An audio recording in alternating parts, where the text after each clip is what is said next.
Most shameful things I've seen in Australia for many years is this new Jew hatred. Although I shouldn't be saying Jew hatred, of course it's hatred of Israel, although to many Jews here it feels exactly the same. Last week, the Vice-Chancellor of Sydney University, Mark Scott, apologised to Jewish students for all the hatred and stress they'd felt from all the anti-Israel protests at their universities. I mean, the stories they'd told to a Senate inquiry into just this. And I've read the complaints that have been made to the university and all those shared in submissions to this inquiry and to the special envoy, and the testimonials are heartbreaking and unacceptable, and for that I am sorry.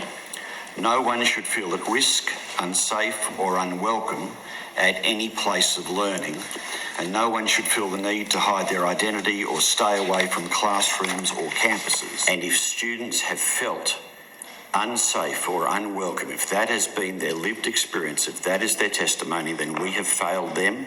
It is their testimony. Yes. Well, no, that's exactly right, Senator, and that's why. Yes.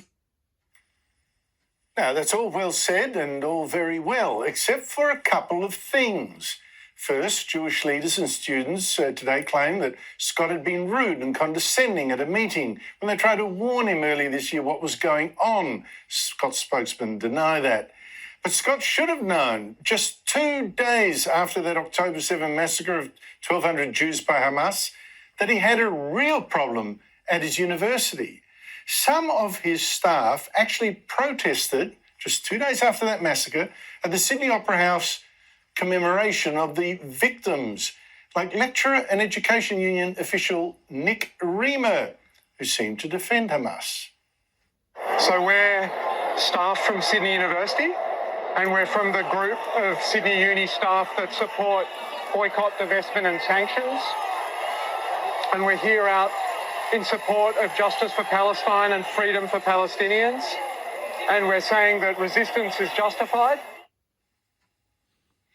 Now, it's true that Scott at first warned against staff who seemed to show support for Hamas. It's incredible that he had to say it, don't you think? But he crumbled as some staff hit back and Muslim activists invaded his university. The baby, hands up! Scott also let students set up a protest camp for months at the university, which ended with him caving in and letting the extremists there sit on a university inquiry into the university's defence ties with Israel. I'm joined by journalist and author Tony Thomas, who's written about this for Quadrant Online. Tony Thomas, thanks for your time. You've actually read the submissions that Jewish students sent to the Senate inquiry into the new special envoy to combat anti-Semitism. What picture do they paint? Well, there's a couple of big points I took out of this. And one is that people think that anti-Semitism is the province of the Bogan class.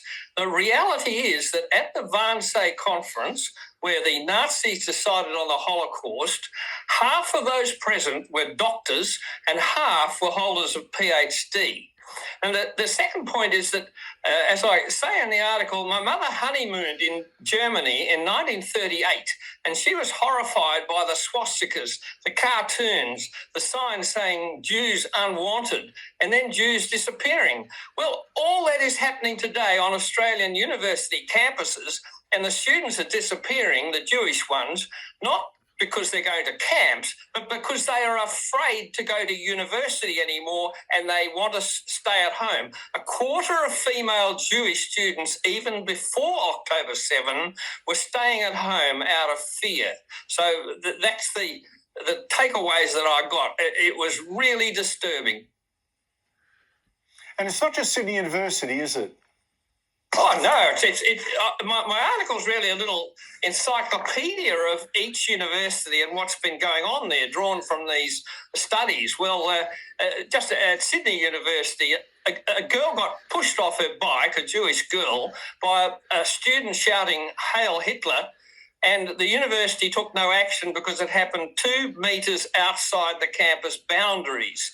And then in Melbourne University, there was something really serious just before a lecture, two students burst into the room, began filming, and demanded people put up their hands, the students there, whether they were for or against the genocidal Israelis. Now, this completely traumatised some students in class. And then shortly after October 7 at the University of New South Wales, one lecturer turned up in a keffiyeh fancy dress. So there's innumerable examples like that. And you really realise that this is not something idiosyncratic. This is something systemic going on in the university sector. It's just astonishing. It's sickening. I note that the Special Envoy in Anti-Semitism, Gillian Siegel, says that several students and staff from various universities who were interviewed reported seeking medical assistance and being prescribed antidepressants or anti-anxiety medication to manage their responses to the rise in anti-Semitism at the universities. Approximately half the people she interviewed were visibly teary. It staggers me, Tony, that our university bosses did so little in response. Yeah, well, I found a quote from a Melbourne University student, and it reads, "I feel afraid and discarded by the university, left exposed to the anti-Semitic mob that is slowly taking over. I have never felt more alone."